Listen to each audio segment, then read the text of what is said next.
Right. Uh, Welcome everybody to the Fabian session tonight. Thank you for coming out on this bra bricht and not moonlicht nicht. Tonight it's my great pleasure to introduce Dr. Jason Young, who's going to speak to us about China's socialist market economy. And for me, it's a great pleasure to have a Fabian session that has the word socialist in it, however that may be defined. I'm sure our earliest Fabians in New Zealand and Christchurch in the 19th century would be very proud of us, and probably even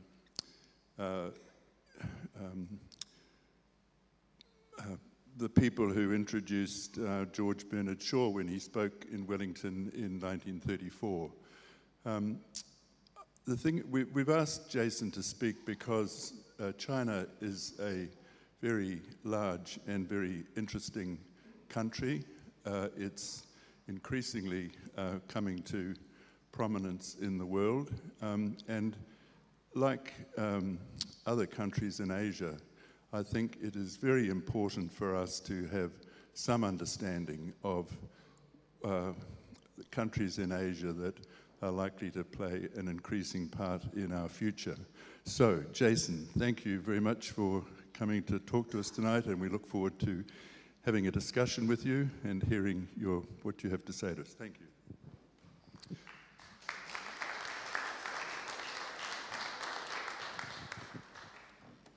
Kia ora tātou, and many thanks, Mike, for the invitation to come this evening.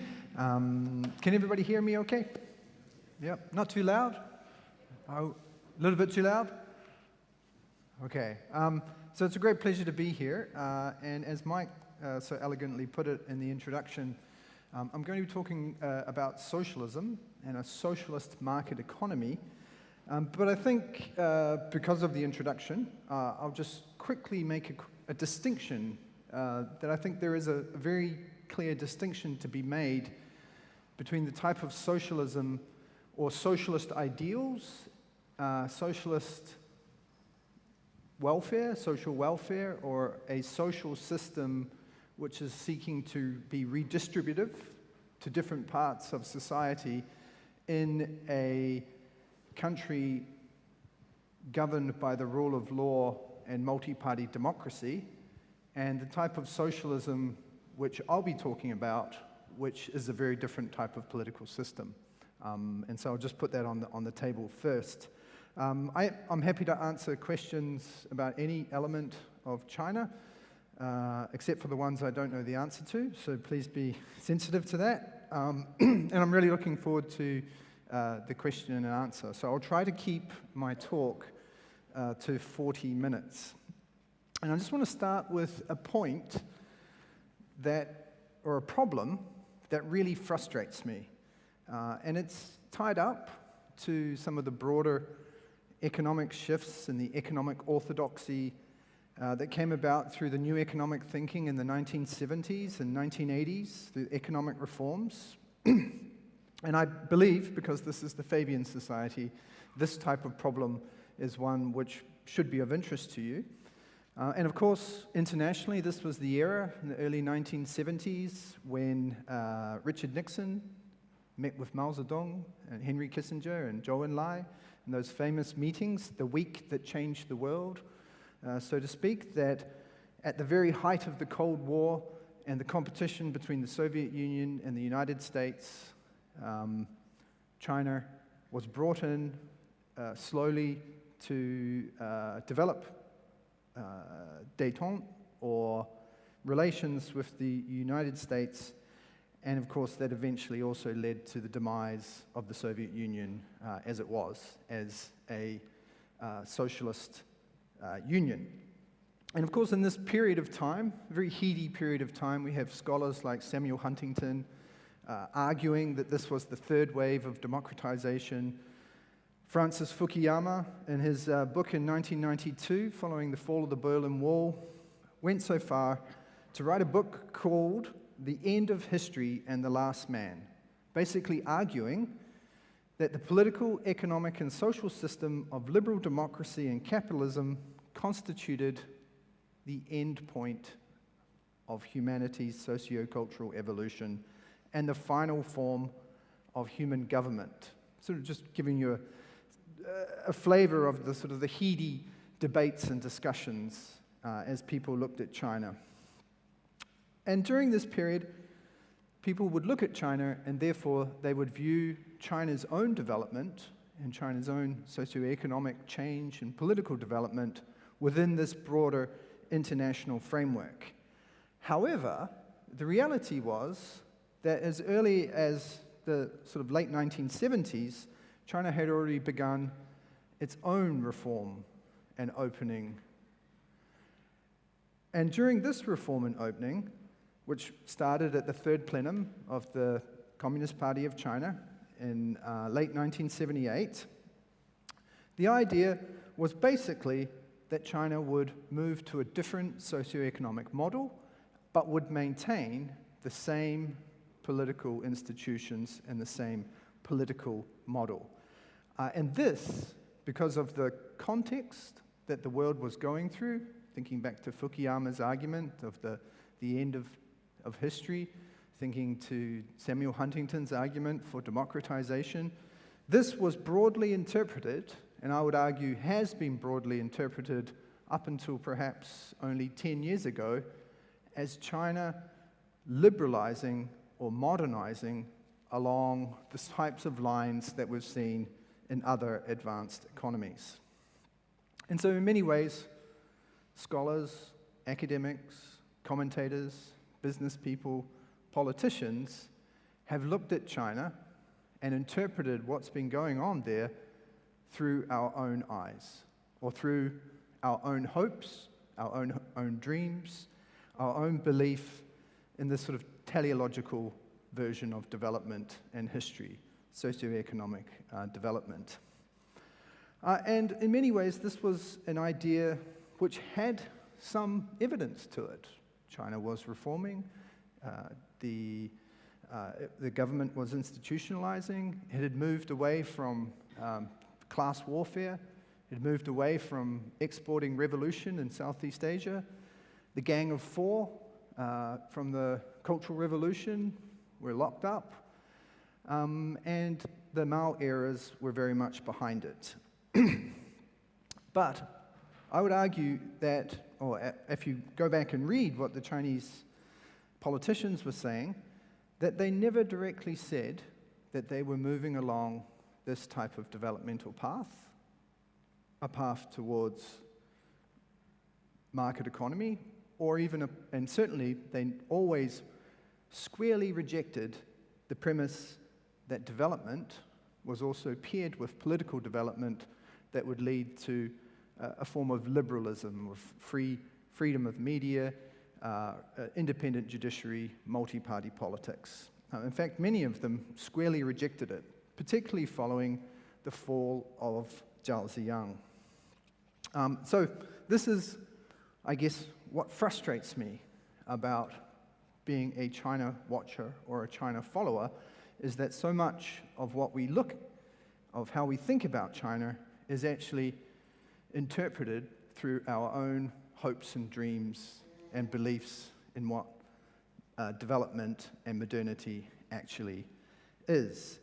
But I would argue, and I'm going to argue here today, and I expect you all to disagree with me strongly and ask very good questions. I'm going to argue that what we're seeing, or that there's very little question, particularly in the economic area, that there is this great divergence in terms of the economic and social and political systems in China and in other parts of the world, such as New Zealand. And the Great Divergence is a term which I'm misappropriating from a very, very good book which was written by Kenneth Pomeranz, who looked at Europe in the making, China, Europe in the making of the modern world, where he said in the 19th century there was this great divergence between Europe and China. And I'm arguing here that what we see today is another one. I'm going to do this in three sections. First, I'm going to talk about the term socialist market economy. And to do that, I'm going to go back a little bit in history to talk about the command economy, or the planned economy. Then I'm going to look at the 14th five-year plan, very, very briefly. And then I'm going to talk about a new policy, which is somewhat underdefined, but is very important for understanding the Chinese economy, called dual circulation. And if you want, feel free to stop me, interject, or ask questions as I go. Okay, so to define a socialist market economy, and socialism in the Chinese context, so socialism within a one-party state, so a Leninist party state, institutions are very different from how we would think of socialism in a Fabian sense, operating in a liberal democracy. So to define that, we really need to go back to 1949, the establishment of the People's Republic of China, where the bureaucrats and the Chinese Communist Party modeled their economy on the Soviet command economy. So what does this mean? In very simple sense, land is owned by the state in urban areas. In rural areas, it's owned by households, but then becomes collectively owned and then moves towards people's communes. There's no private property rights in terms of land in China. People were prevented from moving, so there was a very strong household residency system, which meant that internal migration was prevented. Urban people would stay urban, rural people would stay in the villages. Two very different economies, 20% urban, 80% rural. Productive industries in urban areas were owned, managed, and sanctioned by the state, and they would respond not to supply and demand forces, but they would respond to production quotas. Employment was assigned by the state, as well as rations for food, rations for clothes, rations for other things. The focus was on heavy industries and on the rural areas being self-sufficient and supplying an agricultural surplus for the urban areas. Consumption was very low, and markets were very, very limited. They weren't non-existent, but they were very limited. Trade with the outside world was very minimal, with only some technology transfer from friendly countries like the Soviet Union in the early days. And of course, there was very limited travel. There were targets, quotas, and central planning. Very little room for sort of bottom-up economic activity. It was a planning system. It was a command economy. And within that period, the first 30 years of the command economy, there were some great achievements in terms of limited industrialization. Some of the early land reforms were very well received by peasants, and although very bloody when they were happening, and education and healthcare also improved. But there were also some great catastrophes, and I'm sure you're all aware of them. The Great Leap Forward in the late 1950s, where between 20 and 30 million people starved to death due to poor production and propaganda.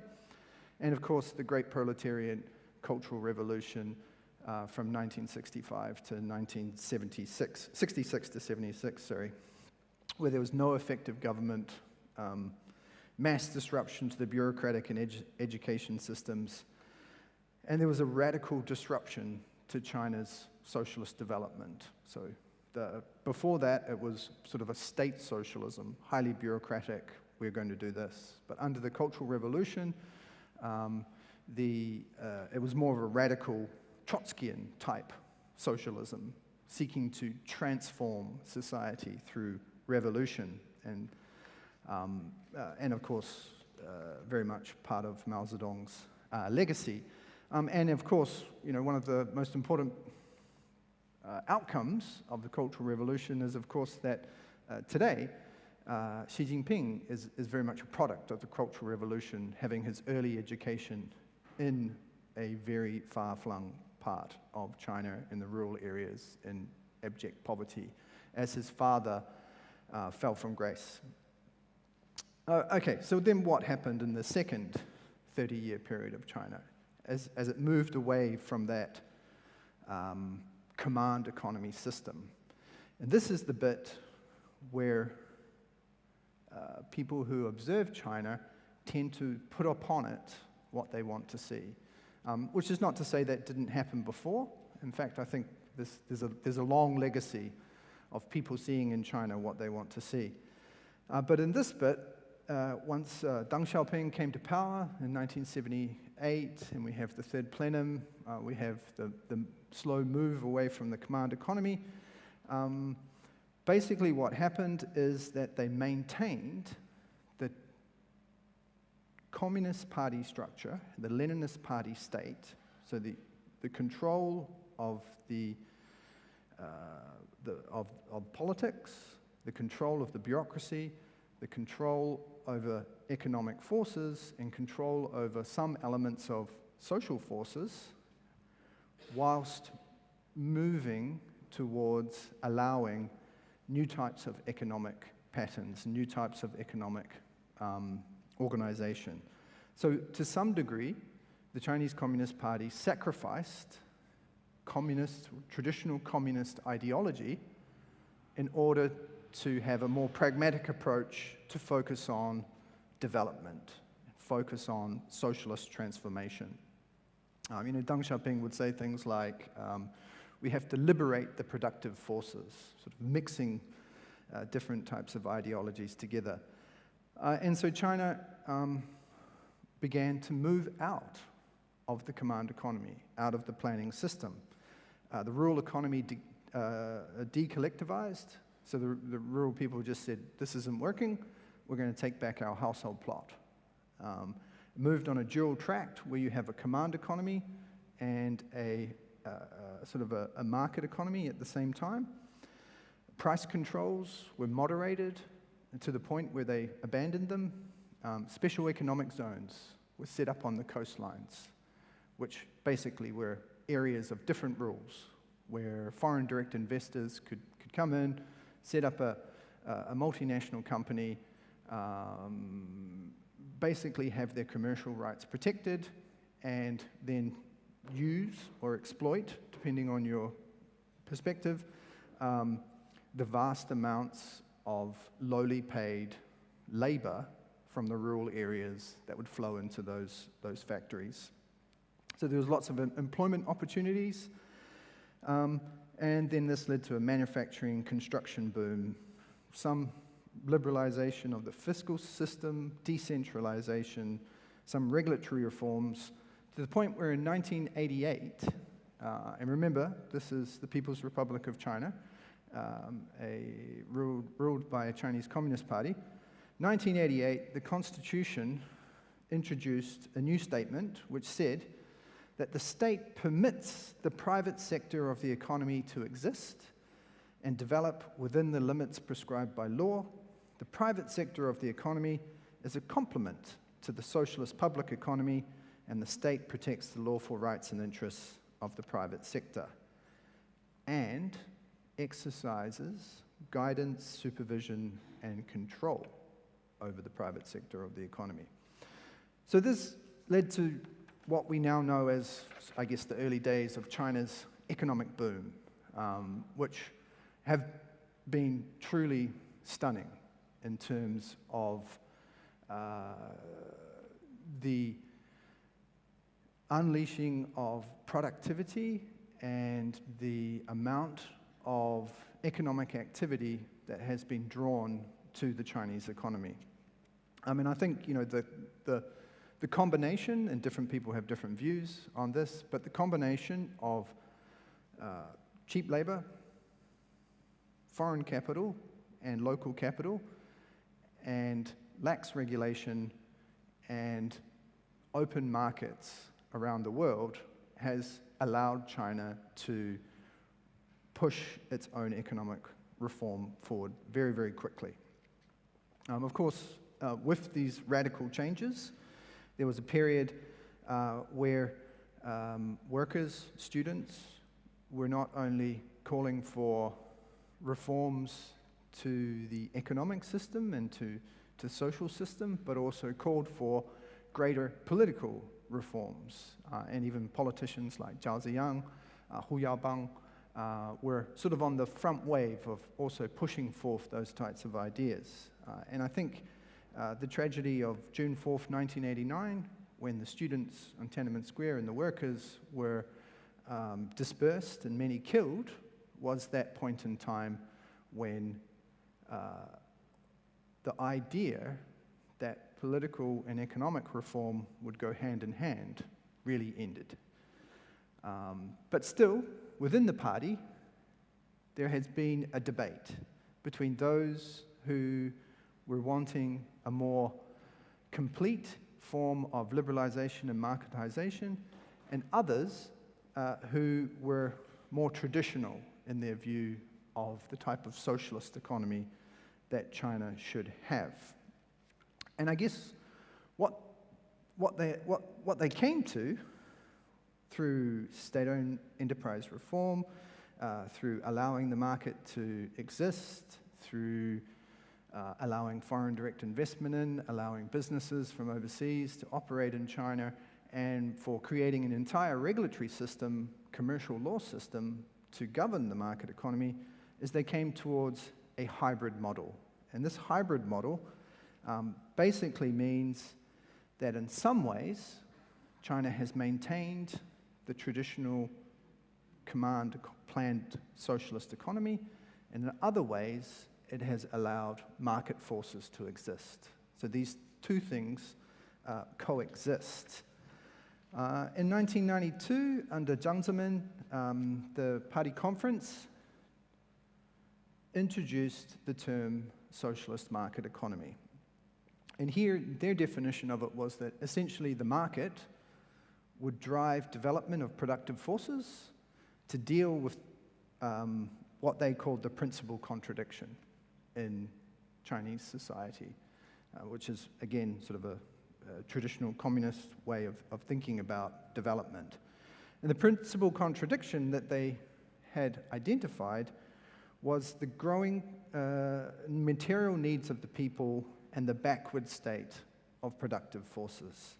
So in this sense, the state would persist, but would be reorganized to allow more market forces within the system. And of course, the principal contradiction in the socialist system has changed a lot over the years. The consistency is that they still use this idea of a principal contradiction. So today, as Xi Jinping stated in 2017, what we now face is the contradiction between unbalanced and inadequate development and the people's ever-growing needs for a better life.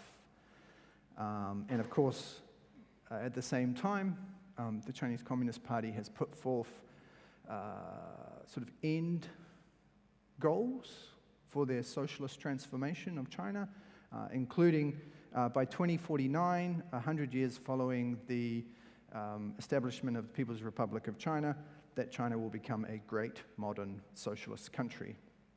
And of course, this year, 2021, as the 100th anniversary of the Chinese Communist Party, the goal, and you must have read the news and seen that they are arguing they've reached the goal, is that China will become a 小康社会, or a moderately prosperous society, and eliminate abject poverty, which is a debate we can have if you like. So that's the first point I'm making. A socialist market economy, particularly according to Chinese scholars and to Chinese government officials themselves, is not a market economy. It is a socialist market economy where the state and the party still hold the reins to push forward socialist modernization and development in a way that they see fit for the people of China, whilst it allows certain elements of the market to exist. State-owned enterprises remain very dominant at the commanding heights of the economy, and of course they're part of the state. But even in the private sector, all large businesses will have guidance from party officials where they will have organs within the private sector, within their businesses. So that's the first point. Now the second point is that planning never went away, that China still has a planning system. Even with the shift from a command economy to a socialist market economy, the state still every 5 years has a round of new plans. And so the first plan came about in 1953. This year, and I'm sure you saw the news, the National People's Congress approved the 14th five-year plan. And the 14th five-year plan runs from 2021 to 2025. And with the five-year plan, it basically sets out a whole group of economic and social targets that China is to meet over the next 5 years. And I think this illustrates a significant difference between, for example, a market economy or a regulatory market economy like New Zealand, where you have arguably certain elements of socialist ideas through redistributive taxation and free education or low-cost healthcare, and the Chinese socialist market economy, where the state has targets, and then all elements of society and the economy are given incentives to meet those targets. It's very much a planning system. And of course, it's a planning system which is determined by the ideals of the party, which still sees its mission as transformation of society and economy. So I'm going to explain this in, I guess, two ways. Illustrate the types of things that are planned, and then secondly, to discuss the levers and interventions that the state has to try to forward this plan. Okay, so first of all, the five-year plan is a national plan. It's very high level, but then those targets will go down to the different levels of government. There used to be a target for GDP growth. This has been dropped this year due to COVID-19 and, of course, the serious ruptures in the relationship with the United States. But also, there's targets for urbanization. So the urbanization target is to move from 60% of people urban in 2020 to 65% in 2025. And here you might be saying, hold on a minute. Freedom of movement, surely urbanization would be largely outside the ability of the state to determine the level of urbanization. Well, no. There are levers, there are mechanisms for shaping urbanization patterns through inducement or coercion. And the household residency system still operates, which determines where people will have access to social services by the state. So these things can be shaped. There's targets for the number of patents that the country will have and produce.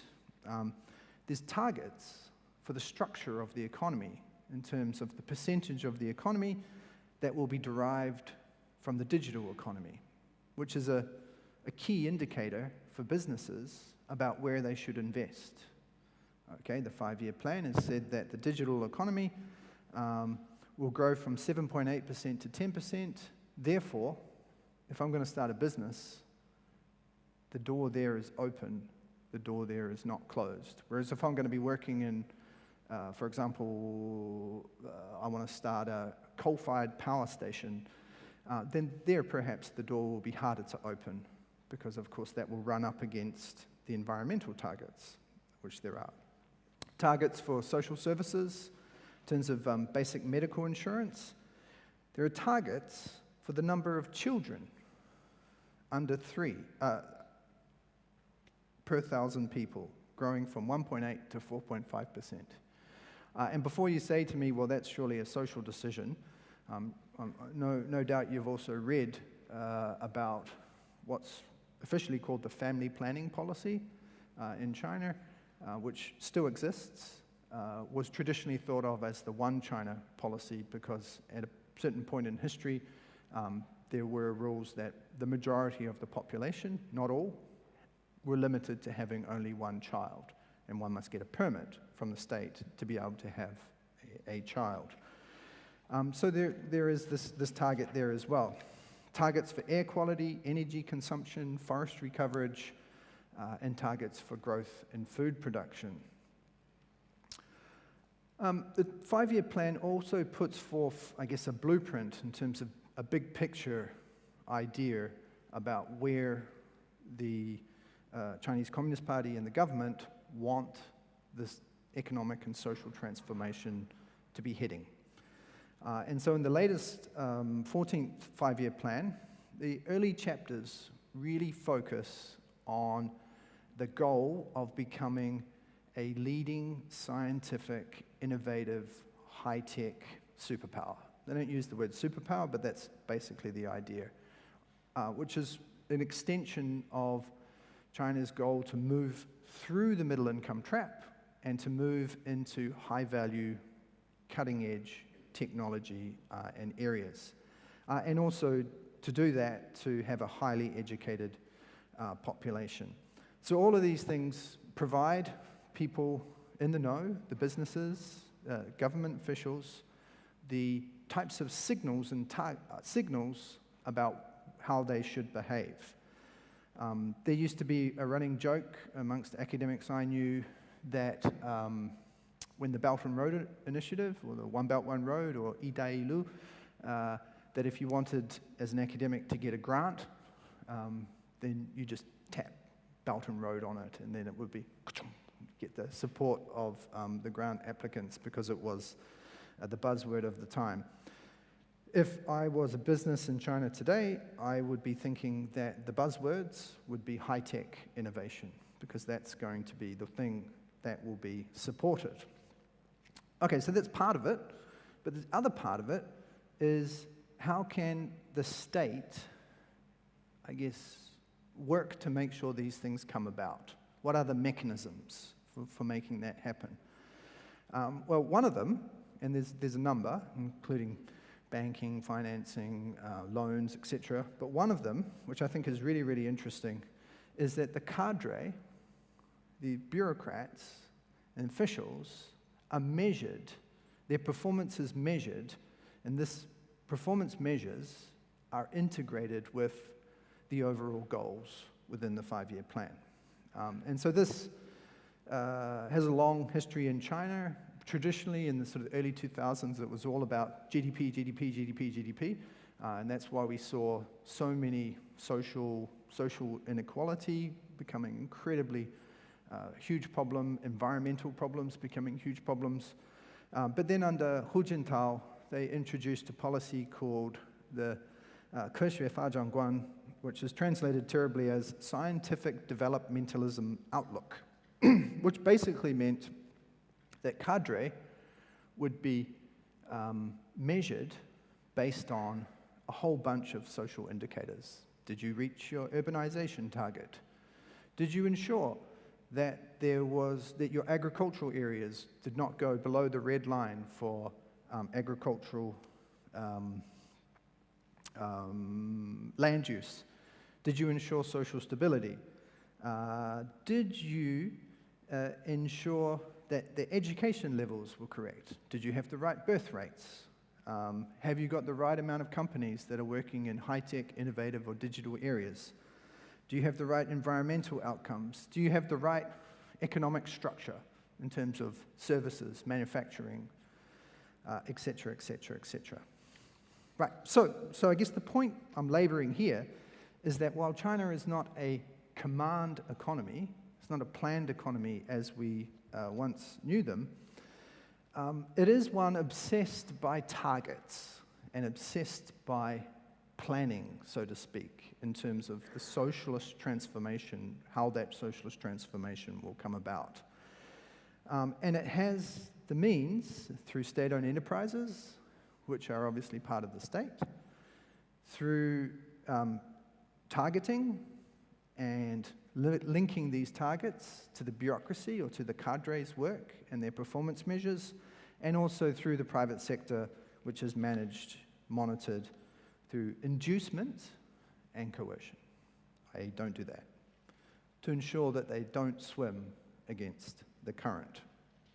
So the socialist market economy in this sense, quite simply, is one where the state takes an active role in determining and ensuring economic and social structure.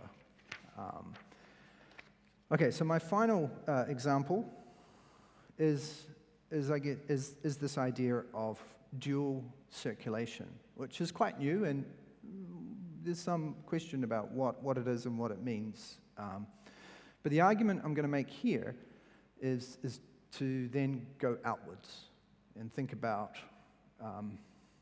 this type of thinking, this sort of planning and this type of management of social and economic transformation, how that applies internationally.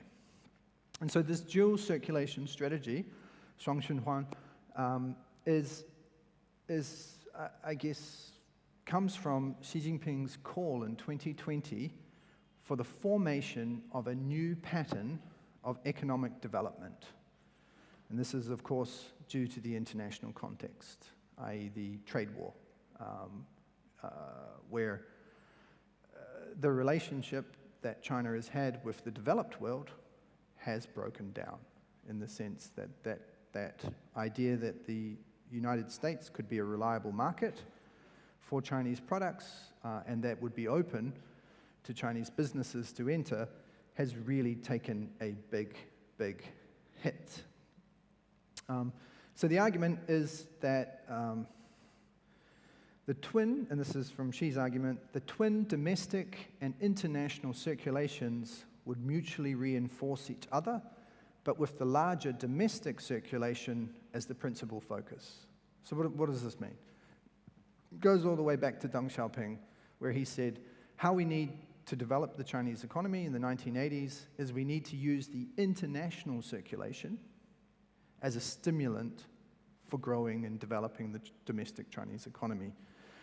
And that's been the focus ever since. China has been heavily focused on international trade, foreign direct investment, et cetera, et cetera. And so what Xi Jinping is saying here is that they need to rebalance, and that the principal focus should be on the domestic economy, and that the international economy should be managed.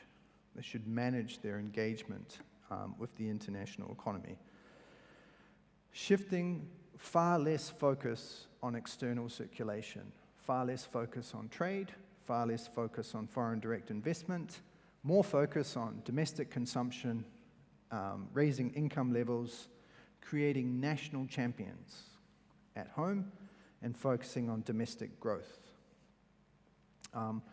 With the external circulation, the focus, I think it's fair to say, is shifting from what they consider to be a dangerous overdependency on the Western markets towards developing relations with developing economies where their industries can have a big advantage, and sort of limiting some of that overdependency.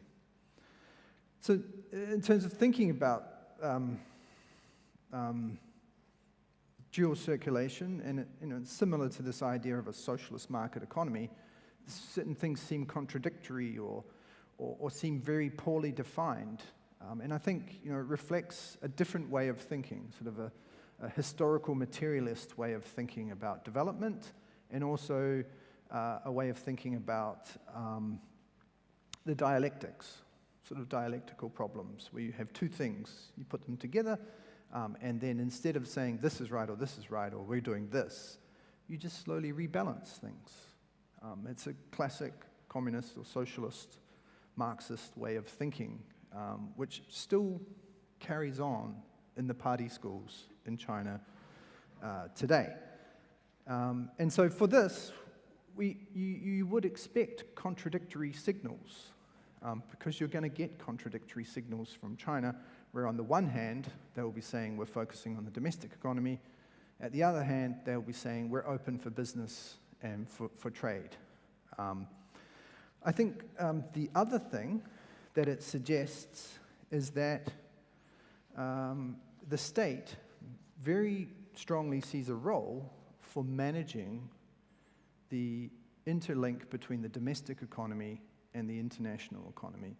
And this is sometimes referred to as developing a positive, friendly relationship with China, and that will help with the economic trade flows, etc. This sort of China has a whole bunch of friendship societies and establishments, and there's sort of the basis for the broader relationship. But of course, it also goes the other way. And I think the example we have of that is very close to home, is Australia, where we have the deterioration of the relationships between China and Australia due to a number of political issues, which I could list off, but I won't. You can look up the 14 demands if you like. And then with that, we see that the state has the ability to shape economic relations with Australia, from putting up notices on the website saying don't travel to Australia because it's dangerous, government websites, to targeting certain types of industries, barley, wine, etc., lobster, and to other just sort of sending signals to its own businesses to pivot away from that type of market. And different people will have different interpretations and beliefs and views about why that happened. The point I'm just trying to make is that it can happen. It does happen. It's not simply that we live in a rules-based international order where there are free trade agreements, such as China and Australia have a free trade agreement, which determine the rules of trade. Politics exists and does have an impact. And so I'm arguing that dual circulation, in the international circulation side of it, is a policy of managed international trade, which is at times linked to politics. And this management, as I mentioned before, is all about limiting China's, from a Chinese perspective, view of overdependency on markets which it feels are either politically problematic or hostile to China's role in the world, or hostile to the structure of the Leninist Party state in China, or untrustworthy in the sense of whether or not their businesses will be able to continue to do business. And so arguably we're moved away from what the liberals used to call complex interdependency, where we're all so tightly wound together that no one would ever do anything stupid because that would be hurting themselves. We've moved away from that to a form of managed interdependency. So to conclude and take some questions, I guess I'm trying to make a simple argument, which is that we should try not to think about what we think and what we think is right and wrong when we look at what the Chinese economy is, and try to see it for what it actually is, and for how people in China talk about it and how policymakers talk about it, which is not to say believe them, but to look with eyes open. And I think the easiest way to describe it is to call it a socialist market economy. It's not a regulatory economy, it's not a market economy, it's not a command economy. It's something quite different. And I think this point has been largely missed, and that is a problem. It's a hybrid system. So where does that leave us? Just two really quick points to end on. I think the Chinese system is, intellectually really interesting and stimulating. But if I was advocating in New Zealand, I would say that it's not one easily replicated by countries like New Zealand. Quite simply because we have rule of law, we have clear division between public and private, rights and interests. We have rights and freedoms protected by the legal systems within our country. The Chinese system operates differently. Secondly, I think it means that we can't just think separately about politics and economics when we think about economic relations with countries like that have a different type of economic system. That there are risks of economic fallout countries have in relations with China due to certain types of political positions or political issues or disagreements. And we've seen a lot of them across a number of countries in recent years. Why?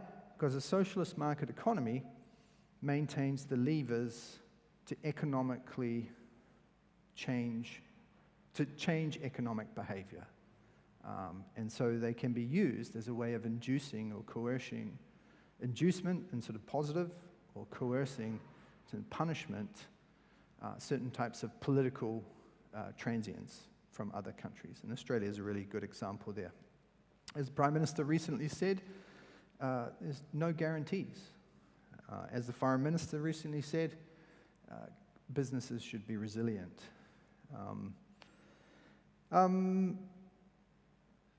I also think, because of the size of the Chinese economy, that it's fair to say that the economic orthodoxy of the 1990s and early 2000s of globalization is over. It's the end of that as we knew it.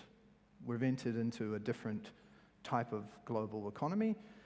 And I also think it's fair to say that as a country, it's very important that we can come to terms with what they call in China this new era. So I'll leave it there, and I'm very happy to take lots of questions. Okay, round of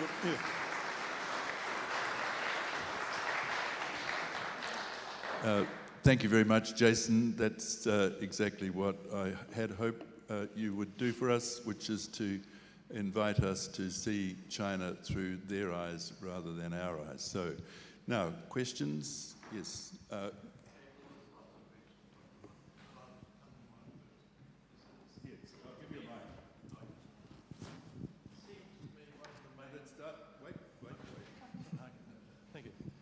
It seems to me that one of the major differences between the Chinese system, if you like, and the Western system, is that in China there is a strong state, and which runs its corporates. In the West, we have corporates which only tend to run the state, I would say, and that creates a huge difference in what can be achieved by the state, by the country or the state as a whole, and it also, I think, illustrates why China has been so successful. And to be quite honest, I would say, I don't know what you think, that in fact in the future, rather than us in the West expecting China to become Western or liberal, like Fukuyama and so forth have talked about so naively in the 1990s, in fact it's more likely that over the next few decades, I would say, that the West will become a little bit more Chinese. What do you think? Yeah, very good, very good, very good. I would say that, yes, I agree that that today we can say that the strong state and the planning mechanisms and the strong state-owned enterprises have been an important driver of Chinese growth. However, I would also say that if you go back another 30 years, they were a disaster. So it can go either way. That was then, now it's now. That was then, now is now.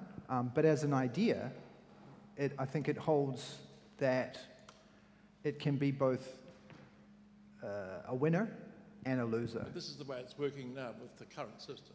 Yeah, and there is a big debate in economics. I'm not an economist, political economist, where they say that you know, in China there are zombie companies, and that the state-owned enterprises are not the driver of China's economic miracle. It was the private sector that drove the economic miracle. Now, I don't go all of that way. I guess what I take from your point, which I largely agree with, is that it's a balance between the state and the market. That is important because, as we all know, from every time there is a crisis, a banking crisis, a COVID crisis, or whatever, that the state can play an incredibly important role in ensuring either economic stability or growth or social stability. And so, yes, I think that there are lessons which can be drawn from the Chinese economy. And I also think that one of the great failures of quote-unquote globalization is that all of those lessons have gone the wrong way from our perspective. That, you know, if you look at translation between China and European languages, 95% of translation goes from European languages to Chinese. So there's been this sort of first mover developmental advantage that has led to an arrogance, which means that we have not paid enough attention to what works and what doesn't work in the Chinese sense and learnt from them. Jason, thank you. Interesting lecture. Moving from command economy to social market economy in China is interesting. I have a question here. In Wellington, you can buy a jacket as it's made in China. So New Zealand do contribute to the China economic growth. Mm-hmm. I'd like to know, in China, in their revenue collection made by the government, do they redistribute into their social services, like giving housing subsidies, family subsidies to their own people, or they care only for the money, but not the general well-being of their people? No, that's a very good question about social services. So the irony of the 1980s was that they dismantled a socialist social welfare system. And then in the 80s and 90s, there were huge socioeconomic disparities developed, great disparities between the rich and the workers, between the urban areas and the rural areas, between the eastern areas and the western areas. And to some extent, those disparities still exist. However, since the late 90s and very much over the last sort of 5, 6, 10 years, the state has been building what we would think of as, I guess, a social welfare system. And it's built on, I guess, if you have a job, then you have insurance, you can get medical care. Depending on where you live and how much money you earn, you'll get different types of medical care. Of course, education system is public to a large extent, but they also have a private system. But there's huge differences between public schools in affluent areas and public schools in rural poor areas. There is redistributive policies from the state to focus development on rural areas in places like Gansu, poverty alleviation projects. They have a debao system, which is for people who don't have jobs and no employment, then they can get a minimum. But if we're thinking the social welfare compared to here, it's incomparable. That you may be able to survive in China, but it's a lot harder. So this is kind of a dual thing, which is the great irony of being a socialist country. Until 2049. We shall see. Yeah, they're certainly working on it. Thanks very much for your talk. A lot of development economics will say that like corruption will cripple a state and it can never grow without. There's clearly, like from what you're talking about, officials are using coercion as a way of making people do what they want, and we would think of that as a kind of corruption. What do you think that we can learn about from China about sort of the corruption, if we use that term? Well, the coercion seems to have perhaps worked there. Are there norms that govern that? Obviously, they're constrained by constrained by having to sort of, their coercion needs to be in line with economic plans and stuff like that. But are there lessons that we can learn about norms that sort of regulate that coercion, and perhaps not all corruption or coercion is bad? Well, I mean, from a normative sense, I would say all corruption is bad. But corruption in all parts of the world is using their official position or their public position to enrich themselves privately.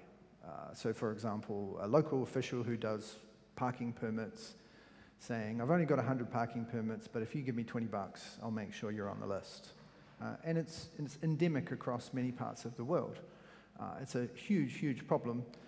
In the early days of Chinese development, there were some scholars who suggested that corruption was a way to avoid the large bureaucratic system of China and just make things go fast. Let's go, go, go.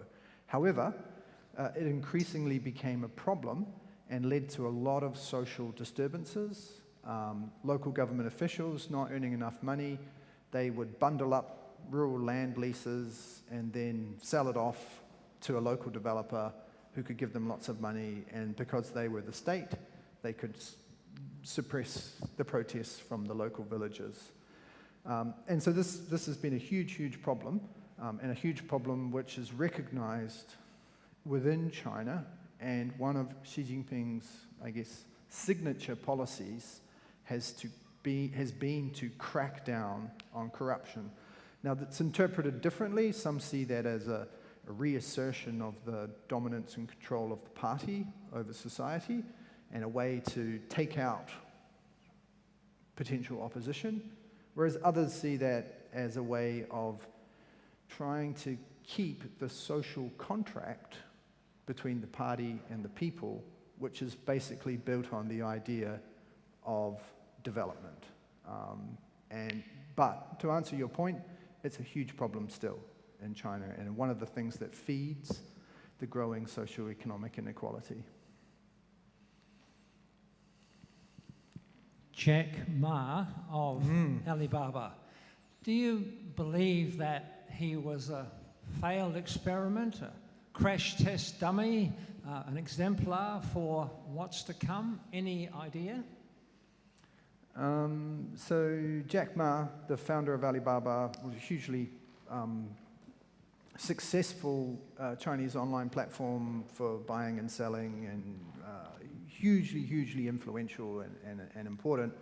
The lesson I got from Jack Ma is and the lesson I took is that that we should always remember that in a Leninist party state, the party is in control.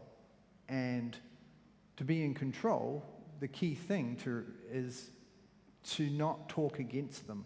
I mean, that's the key lesson from Chinese politics. If you want to survive, people don't talk against the party. Jack Ma went outside of his remit, and he criticized the financial regulators, Guo Shuqing, and did not display the loyalty to the party and the government, and therefore they shut him down, which is the limits, another example of the limits of a socialist market economy compared to a regulatory economy. And different people will have different views on which one works better. But that's my take on it. Do you think the present growth of nationalism will increase? Nationalism, yes. And I guess it's fueled by a few different things. The first thing is that history is really, really important in China and is taught a lot. And we should not forget that China had a really, really rough time and was treated really, really badly by a number of countries and economies around the world. And we could go into it, but it's pretty horrific. And went through a hugely tumultuous period from the 19th century all the way up until really just the turn of this century, when things in terms of prosperity and people feeling that life was getting better than their parents. And that, of course, leads to a sense of pride amongst average people. And that can, of course, be a way of fueling a sense of nationalism or patriotism, or in Chinese they call it 爱国, so love your country. The other thing is that the Chinese education system, particularly the patriotic education system, which has been installed in schools since the 90s following Tiananmen, focuses a lot on ensuring that one's love for their people and their land and the country is conflated with one's love for the party. And so you have this way of ensuring, through state-controlled media, of ensuring and shaping responses to international events that will, how would I put it, that will mean that people will be outraged by a political event, for example, or instead of, and that'll be conflated with an insult to 1.4 billion people as opposed to being a political dispute. So there is that conflation of the state and the people, which is highly problematic. The third reason I think that Chinese nationalism could continue is because we're seeing nationalism grow all over the world. And this very hardline, strong, we're not going to take it type attitude from countries like China and America in terms of their strategic competition, it just fuels nationalism. It makes people stand up for their, people, I might have had problems with my government, but you can't say that. That's my government, that type of idea, and I think that's a bit problematic. Hi, Jason.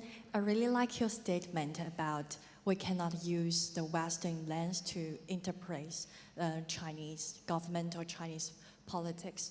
I'm just curious about one thing, is that nowadays the Chinese government is focused on the domestic economic growth, like you just indicated. And since the trade war between China and the States, how would it impact New Zealand?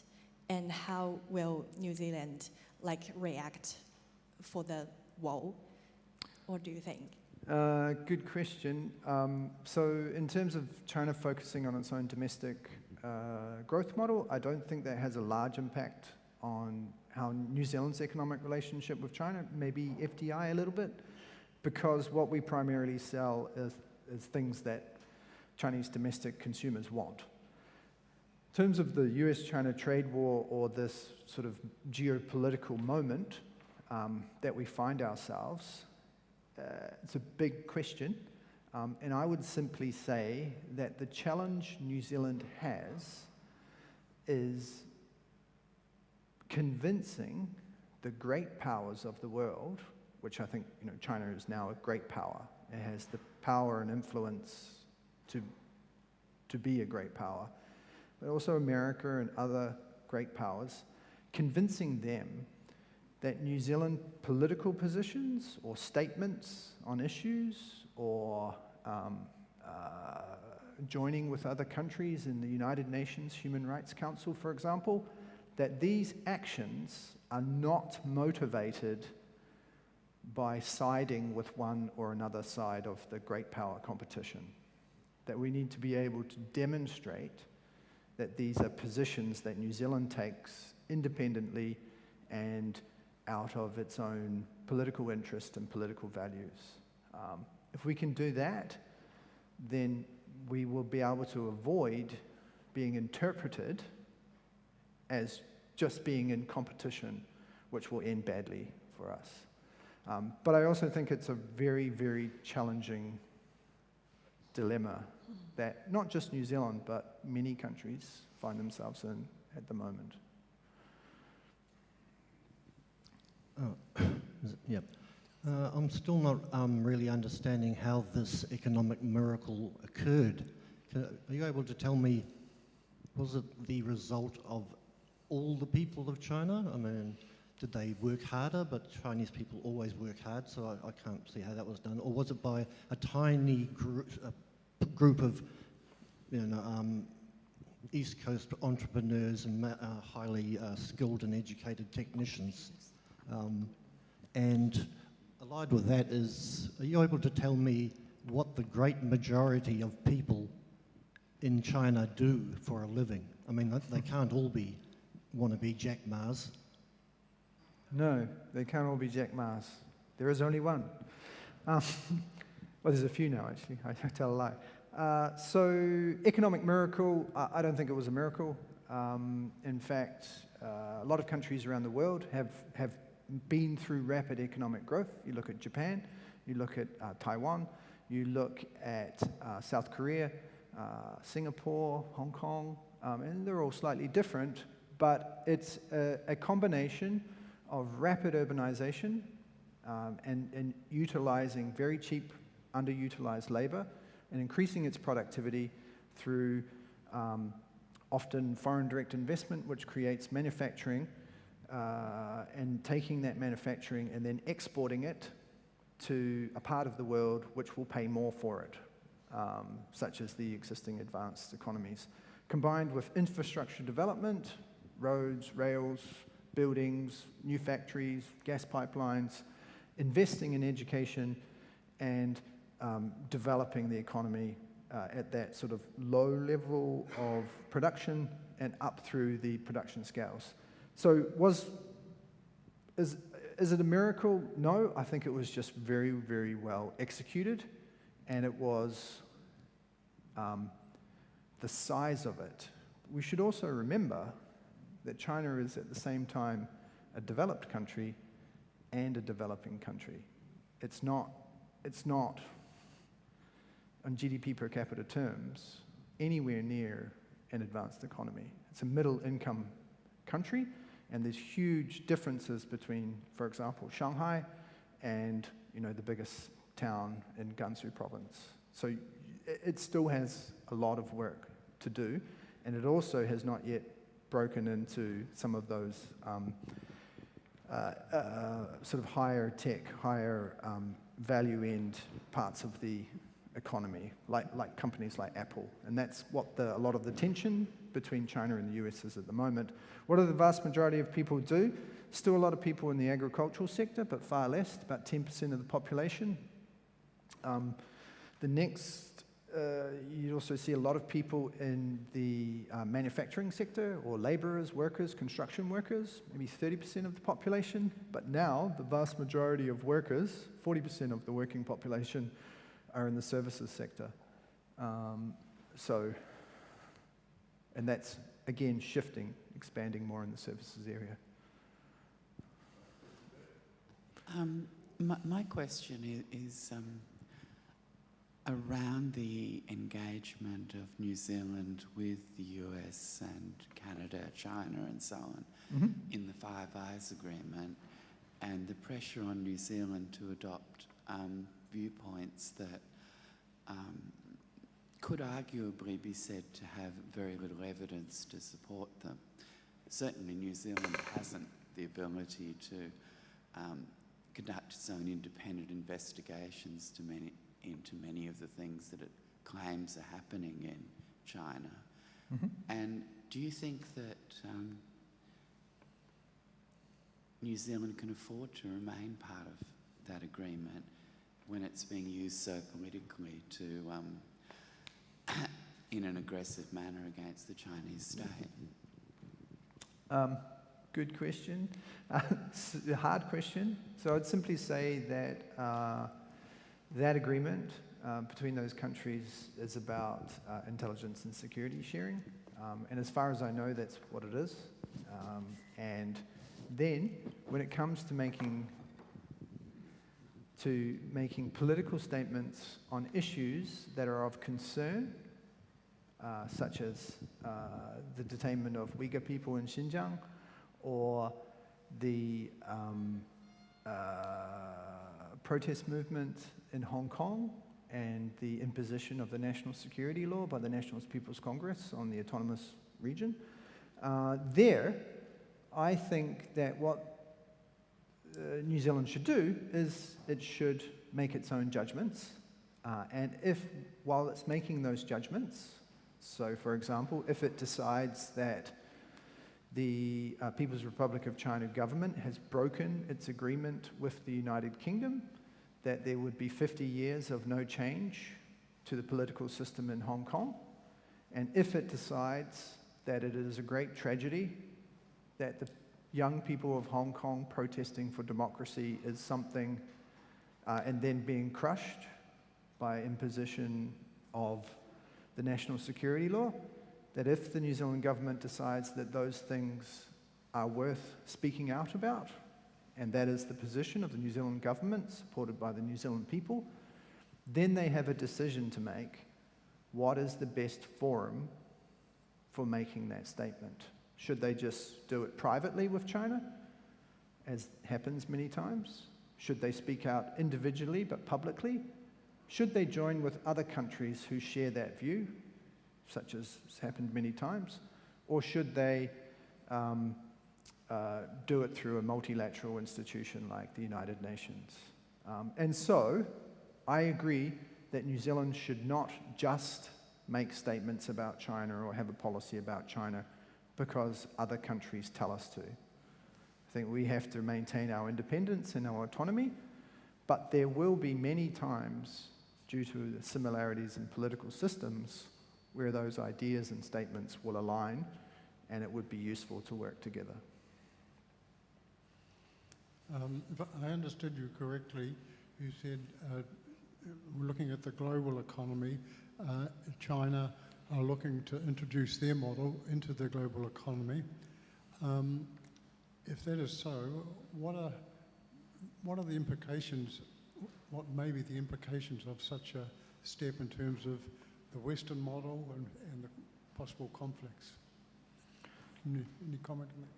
Good question, and I don't know the answer to that, sorry. I guess what I was suggesting is that the sheer size of the Chinese economy means that just by it being what it is within the global economy and being so important for global supply chains and so important in terms of now global capital, trade, it's the largest trader in the world, that it already has shaped the global economy in its own image by shaping itself. You know, people always say China changes the world by changing itself, because it is.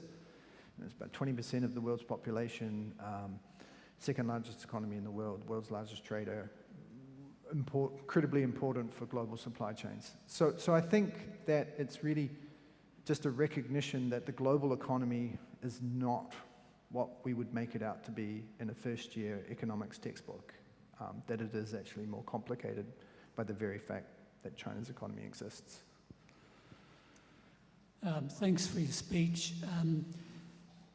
You've trodden very carefully around the Chinese issues in your article in the Dom Post Weekender and today, and been avoiding criticism of Chinese behaviour internationally or within China. Now, our Parliament recently passed a motion complaining of the human rights abuses in China against the Uyghurs, and I'm just wondering if you could take a guess at what repercussions there might be as a result of that motion being passed by our government and Parliament. So I guess I would question the statement that I've trodden very carefully. I guess what I'm trying to do is be fair. And, you know, I want to call out problems where I see problems. China has a very problematic human rights record. China has no independent judiciary. The Chinese Communist Party rules as the ultimate government in China. There's no checks and balances on its power. There are abuses of power. There are serious concerns in terms of human rights conditions in Xinjiang. Hong Kong was basically annexed against the wishes of the Hong Kong people. So I don't think... Hang on. I'll come back to that. So Hong Kong was colonized by the British and then was returned to Talk about the Opium War then. Yes, in the Opium War, Hong Kong... It was smashed and in a treaty that was unjust. So China... Yes, China lost the Opium War when the British used gunboat diplomacy to bring China to its knees. And when they lost that war, the Treaty of Nanjing ceded the Hong Kong island to the British, which I agree is completely unfair. I think... And required payment in opium for Chinese goods.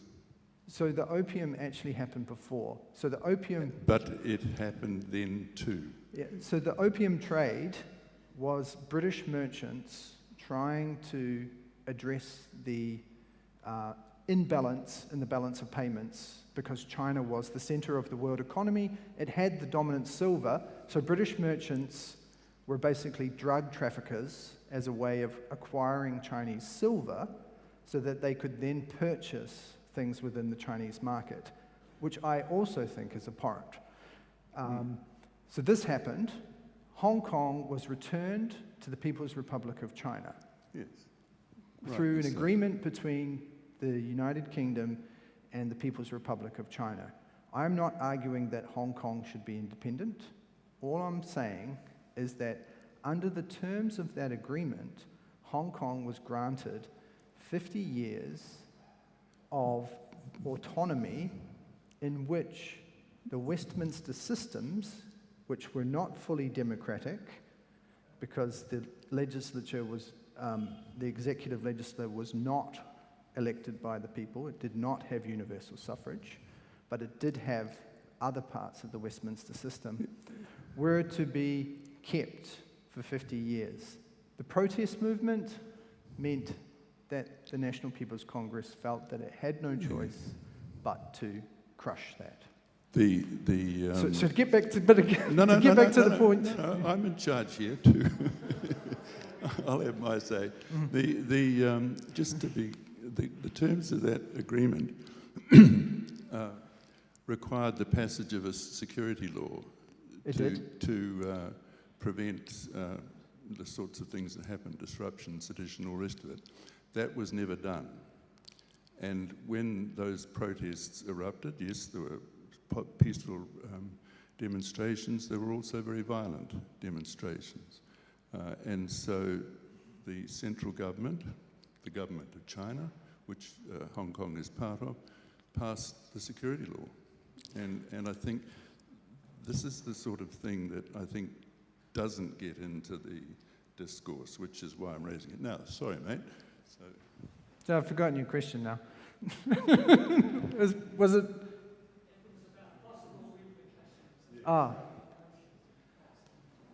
So my own view on that is that the way that the New Zealand government has raised criticisms with China, and particularly around Hong Kong and around human rights issues, is that it has, first of all, demonstrated that we're not in strategic competition with China, and we're not anti-China, that these criticisms and these issues are real, but that New Zealand will maintain, as we maintain with all countries around the world to some degree, diplomacy. And so I see no reason why the New Zealand government making a political statement about an issue in the same way that the Chinese government makes many political statements about issues, including many statements about, for example, New Zealand's socioeconomic equality along ethnic lines. We've been criticized for that from China, from the Chinese government. So I see no reason why that has to end in the deterioration of the relationship and some kind of punishment. However, there's always the potential that that could happen depending on how it plays out and how our behavior is interpreted from China. Excuse me, mate. Sorry, there's another question. It's interesting you talked about gunboat diplomacy. Do you have a view on the military capability disparity between China and the US, and do you know if they're looking at that? So I'm certainly no expert on the military. Very simply, the United States is the undisputed military power of the world, including its international presence. In terms of nuclear capabilities, obviously Russia and the United States have the majority of the nuclear arsenal. China has a nuclear arsenal, but it's quite small, and it's very much a we will never strike first type policy.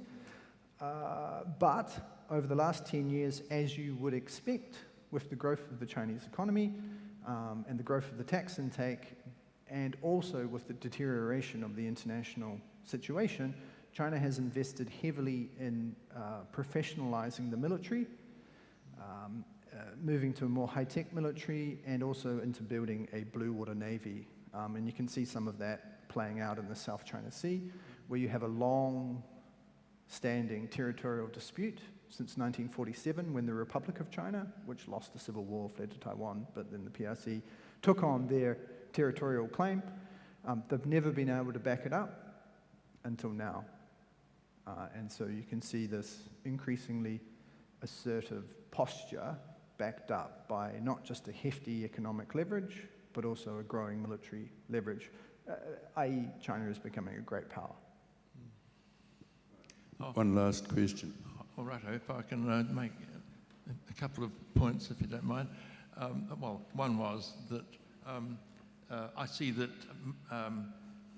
John Key and Helen Clark both say that they don't want New Zealand to sort of, I think they agree with you that they'd like New Zealand to be sort of equidistant, if you like, or to be friends with everyone and try and be friends with all the major powers. And I do think that I've noticed that that's what our present government has said that they want to do in the past as well, which is, I think, very good. That's what I think Vietnam has, that sort of policy, and there are others too, I think. So that's one point, I think. And another point was that I think with this human rights issues in Xinjiang and so forth, there are a lot of purported human rights problems. Now, there are arguments both ways, and also about how significant they are, how big, but no one ever seems to talk about the human rights abuses of the West, of course, in the Middle East, for example, over the last 20 years. But one major question to you that I'd be interested in, though, is the degree of democracy. To what extent is there democracy within the Communist Party? Because I understand that the Communist Party is not exactly the same as the government, even though perhaps most of the government are communist. How much democracy is there, grassroots democracy, within the Communist Party of China? And could it possibly be seen as not a one-party state, but a no-party state? Thanks. Okay, so I think maybe I was a little bit misinterpreted. I should be clear. I don't think New Zealand has a policy of neutrality. I think New Zealand, in terms of security, is part of the five-power defence arrangements with Singapore, Malaysia, the United Kingdom, Australia, and New Zealand, and that we're also in a security alliance with Australia. And I think that's a basis. And then, in terms of our own foreign policy, we, of course, want to have a constructive diplomatic engagement with many parts of the world, including China. Human rights issues, I completely agree. This is the biggest problem and the biggest frustration I always have as a teacher, is saying that a principle should be applied equally. However, politics gets in the way. And then, of course, another level of problem is that what we're seeing at the moment is a huge contestation over what are the universal human rights principles that should be applied globally. And that is playing out and actually turning into the breakdown of some of those international organizations that are charged with promoting international human rights. In terms of the CPC, I think it's less about democracy and it's more about hierarchy. And that within a hierarchical system, just as within a bureaucracy, of course ideas can feed up, ideas can be called for, but that the the structure of power is very much hierarchical system. It's less about democracy and more about efficiency and control. Oh yes, the party will call for ideas, listens a lot. But democracy is not just about listening. Democracy is about having the ability to be represented and to have different views represented at the same time, to disagree and still be unified. That doesn't exist in the same way in China. Okay. Thank you very much indeed, Jason. As I said before, you've done all that I hoped you would do for us, which is to start to give us an opportunity to think about seeing China and its world through its own eyes. And I hope we can continue to have those discussions and investigations. Sorry about this mic, it's a bit... my own encounter with the Communist Party of China was in Beijing a few years ago, when we went on a delegation from the Labour Party, and I remember sitting in their headquarters and the Vice Minister asking, saying to us, we would like to learn from you about party building. And I was sitting there thinking, well, on a fine day, if we count all the members, we've maybe got a few thousand, or a bit over 10,000. You've got 90 million members, and you want to learn from us. But the really interesting thing was they did, and they came to our conferences several times. They took voluminous notes. They had, extraordinarily deep discussions. They examined us, from top to toe. And so my take about China's socialist market economy is that it's an extraordinarily vibrant society. 1.4 billion people, very energetic, very hardworking, and a reality that we have to learn to live with in as constructive a way as we possibly can. And thank you for helping us to get to that point, or start getting to that point, Jason. Thank you again. Okay, so give him a round of applause, please.